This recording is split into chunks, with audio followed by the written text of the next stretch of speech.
Alternative formats for this presentation can be found on the Financial Services website. Visit or contact us at the Financial Services training page. Email us at finance.training@queensu.ca or give us a call at 613-533-2050. Welcome to Procurement in the Broader Public Sector, Rules and Policy. This tutorial will help you understand the rules and policies related to procurement in the broader public sector. Content of this tutorial will include legislation, impact on Queen's policies, broader public sector procurement directive, Queen's procurement policy, supply chain code of ethics, mandatory requirements, rules covering use of consultants, procurement thresholds, and competitive and non-competitive procurement. Federal and provincial legislation. Procurement in the public sector in Canada is covered by two tiers of legislation, federal and provincial. At federal level, we have the Agreement on Internal Trade, AIT, and this covers every province in Canada. It sets out the guidelines for how provinces should craft their own provincial legislation, covering public sector procurement in their province. In Ontario, the provincial government passed the Broader Public Sector Accountability Act in 2010. This act, otherwise known as Bill 122, provides for the creation of directives by individual ministries, and for our sector, the ones that cover us are the Broader Public Sector Procurement Directive 2011, the Broader Public Sector Expenses Directive 2011, the Broader Public Sector Perquisites Directive 2011. Queen's adopted the BPS Procurement Directive in its procurement policy and has created new policies as a result of the Expenses and Perquisites Directive. All of our procurement processes must conform to the requirements of the BPS Procurement Directive. Impact on Queen's policies. As a result of the directives, Queen's made revisions to the procurement policy, procurement card policy, and the expenses policy. At the same time, we introduced the hospitality policy and perquisites policy. All of these policies comply with the directives coming from the provincial government and were effective on the 1st of April 2011. Since then, we have made additional changes to ensure compliance with the Accessibility for Ontarians with Disabilities Act, Integrated Accessibility Standards.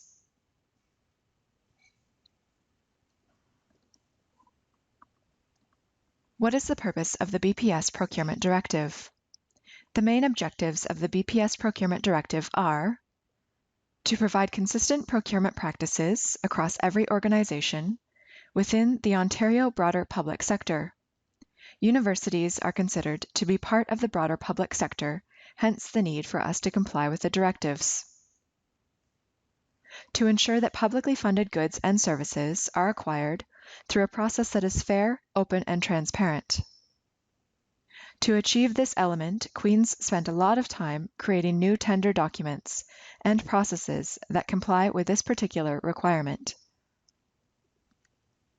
To ensure that there is accountability through each stage of the procurement. And to maximize the value achieved through the use of public funds. Value takes into consideration the whole life cost of a product, not just the unit cost. Our tender process is based on a split between evaluated criteria and price. Typically, the weighting is 75% evaluation criteria to 25% price. BPS Procurement Directive, Core Principles. The BPS Procurement Directive became effective on the 1st of April 2011 and addressed 5 core principles for procurement within the broader public sector. These are accountability. Organizations must be accountable for the results of their procurement decisions and the appropriateness of the processes. Transparency. Organizations must be transparent to all stakeholders. Wherever possible, stakeholders must have equal access to information on procurement opportunities, processes, and results. Our tender documents say exactly what we are going to do once a contract is awarded, and lay out in detail how we will evaluate responses. Our processes ensure that we adhere to what we say in the tender documents. Value for money. Organizations must maximize the value they receive from the use of public funds.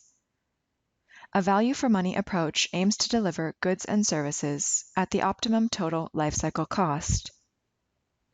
This is reflected in the fact that our tender document addressed service, quality, and technical criteria as well as price. Quality service delivery. Frontline services provided by organizations, such as teaching and patient care, must receive the right product, at the right time, in the right place. Process. Standardized processes across the entire sector remove inefficiencies and create a level playing field. Our tender documents are the same or very similar to those used at other universities. What changed? The broader Public Sector Accountability Act brought with it a number of new rules and consistent, accountable standards for the broader public sector.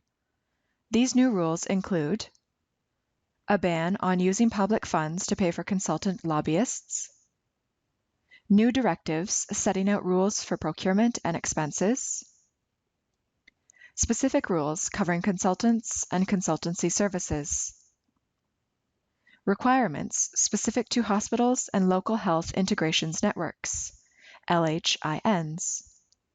For example, reporting and publicly posting expense information, and bringing hospitals under Freedom of Information legislation.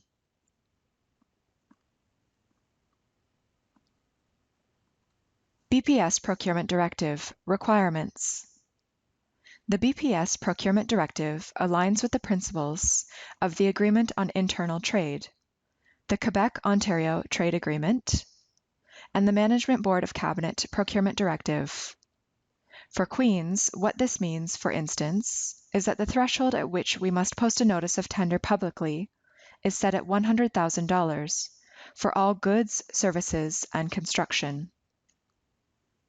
The BPS Procurement Directive made it mandatory for organizations within the BPS to implement the Supply Chain Code of Ethics within their procurement policies. The Code of Ethics applies to all procurement carried out within the university, and we will cover this later in the presentation. The BPS Procurement Directive made it mandatory for organizations within the BPS to implement policies and procedures that are compliant with the directive and the Agreement on Internal Trade. Procurement Policy, 1st of April 2014. Queen's University must maintain high legal, ethical, managerial, and professional standards in the management of the resources entrusted to it as a publicly funded institution. We must ensure that products and services are acquired in a manner that ensures the university obtains value for money and meets its statutory, legal, and ethical obligations. Within the procurement department, we are required to employ suitably qualified buyers and sourcing specialists, and to provide them with further professional training. As mentioned already, the university has adopted the BPS Procurement Directive and the Procurement Code of Ethics within its procurement policy. The university procurement process must not be used for personal purchases. All requirements for consultancy must be processed using a purchase order. And finally, all procurement must meet the requirements of the Accessibility for Ontarians Act Integrated Accessibility Standards. Procurement policy content. The revised policy covers all of the mandatory requirements set out in the BPS Procurement Directive, and these include authorization levels, as set out in the policy on approval and execution of contracts and invoices, segregation of duties within the procurement process, competitive procurement process for non-consulting requirements, competitive procurement process for consulting services, 3 quotes required irrespective of value of contract, non-competitive procurement for non-consulting services, and non-competitive procurement for consulting services, sign off by the principal. Supply Chain Code of Ethics. The Supply Chain Code of Ethics applies to all procurement carried out within the university, and its goal is to achieve an ethical, professional, and accountable process within the organization. Personal integrity and professionalism. All broader public sector, BPS, supply chain participants must act and be seen to act with integrity and professionalism. Honesty, care, and due diligence must be integral to all supply chain activities within and between BPS organizations, suppliers, and other stakeholders. Respect must be demonstrated for each other and the environment. Confidential information must be safeguarded. Participants must not accept gifts and favors, provide preferential treatment, publicly endorse suppliers or products, or engage in any other activity that would create or appear to create a conflict of interest. Accountability and transparency. Supply chain activities must be open and accountable. In particular, tendering, contracting, and purchasing activities must be fair, transparent, and conducted with a view to obtaining the best value for public money. All participants must ensure that scarce public sector resources are used in a responsible, efficient, and effective manner. Compliance and continuous improvement. All BPS supply chain participants must comply with this Code of Ethics and the laws of Canada and Ontario. Participants should continuously work to improve supply chain policies and procedures, to improve supply chain knowledge and skill levels, and to share leading practices.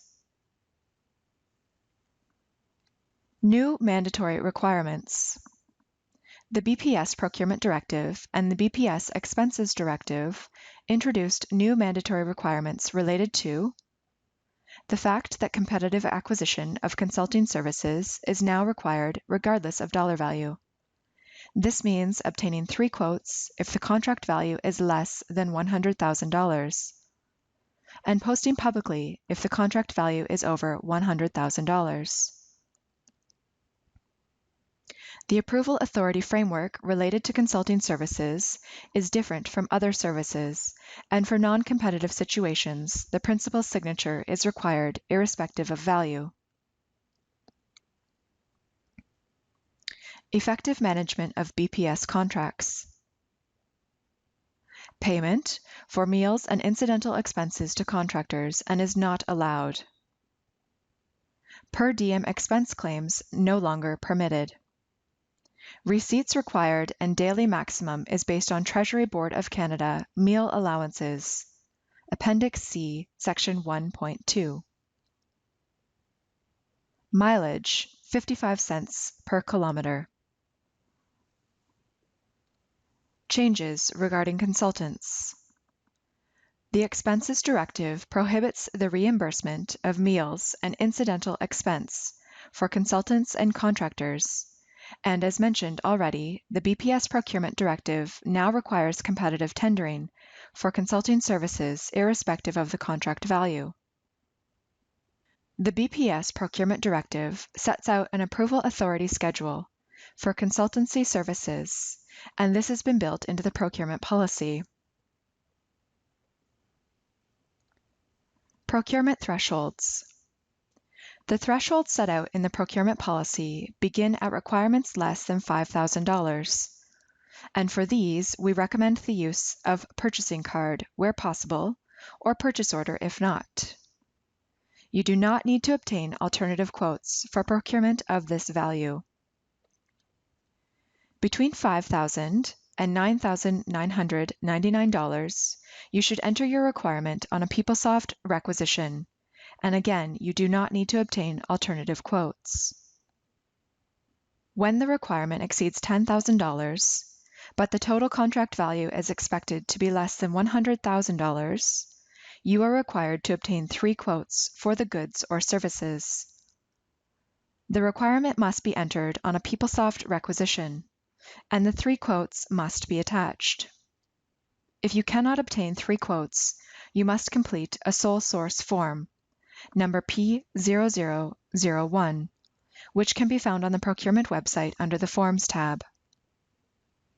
If you have a requirement for goods or services that exceeds $100,000, please contact Strategic Procurement Services. We will lead the open tendering process, and you will have full input into what we say in the request for proposals, how we will evaluate the responses, and the weighting that will be applied to each of the criteria. For consultancy services, you need to obtain 3 quotes, irrespective of the value of the contract. As with non-consultancy requirements, if the total value is over $100,000, we must post the RFP publicly, and only procurement has access to do this. Service providers, definitions. The BPS Procurement Directive sets out definitions for consulting services, non-consulting services, and employee. Employment contracts are not covered under procurement legislation or our processes, so if you are bringing in a temporary employee, please refer to HR process requirements rather than procurement.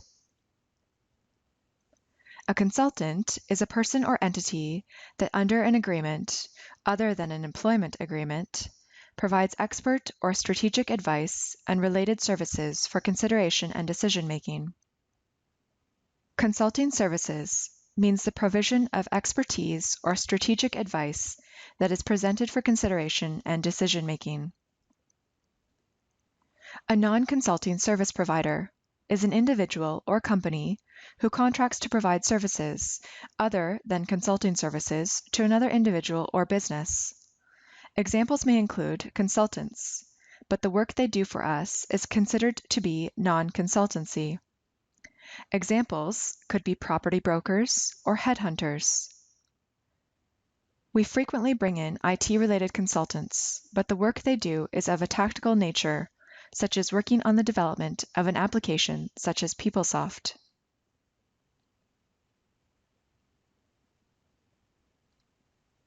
Non-competitive procurement. Requesters must complete a P0001 form to justify any non-competitive procurement of goods or non-consulting services valued at more than $10,000 before taxes. The BPS Procurement Directive mandates that authorization of non-competitive procurements be obtained one level higher than that required for a competitive procurement of the same dollar value. Sole source forms can be found on the Procurement website. There is one for Goods and Services Sole/Single Sourcing Form P0001. Consulting Services Sole/Single Sourcing Form P001C. Requesting the use of a high bidder. For example, if you do obtain 3 quotes but do not want to go with the lowest price. Form P001H. Note that this form uses standard approval levels as a competitive procurement process has been followed.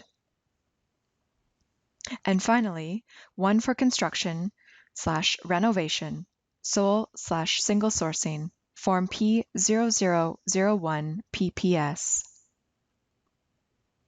Only the options listed on page 2 of the form are eligible for exemption from competitive procurement. These are set by the Federal Agreement on Internal Trade, AIT, and the written justification should clearly align with the option selected. Sole source forms can be found on the Strategic Procurement Services website under the Forms tab. The reasons for sole sourcing or single sourcing come from the AIT and are the only reasons that can be accepted for using the non-competitive procurement route. Bad planning and not having time to run a competitive tendering exercise is not accepted as a reason for sole sourcing.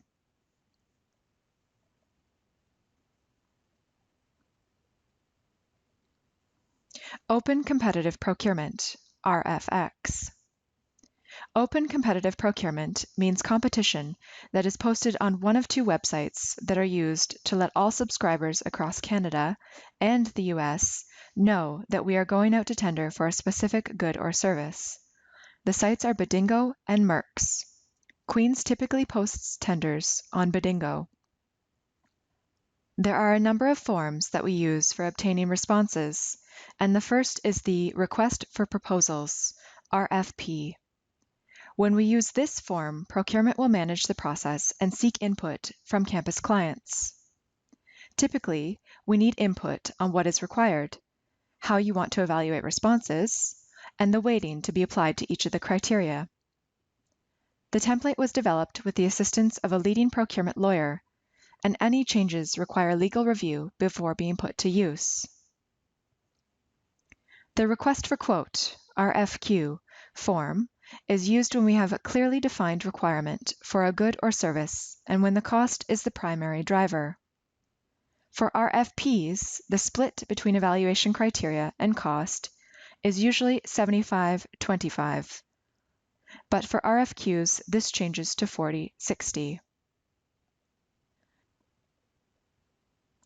When we want to set up a number of suppliers for one commodity, we use the Request for Supplier Qualifications, RFSQ, form.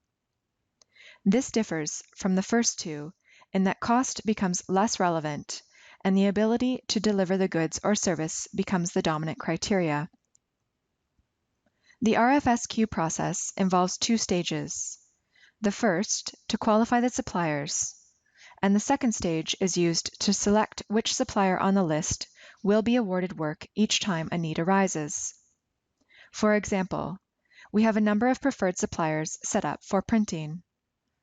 Every time we are approached by a campus client needing printed material, we obtain 3 quotes and allocate the job to the lowest bid, or, in order to share the business around equally, we allocate the job to the supplier with the lowest share in the overall business to date. The Ontario government recently told the sector that we need to increase our level of collaborative spend, and as a result should see an increase in savings. With this in mind, we try to set up a collaboration with other institutions every time we go out to tender for a commodity that a large number of universities use. How may we help you today? If you have questions, give us a call at 613-533-2626. Our fax number is 613-533-2579, or email us at buystuff@queensu.ca. We are located at 207 Stewart Street, 3rd floor, Rideau Building. Our hours of operation are Monday to Friday from 8 a.m. to 4 p.m. We are closed during the noon hour. This concludes our tutorial.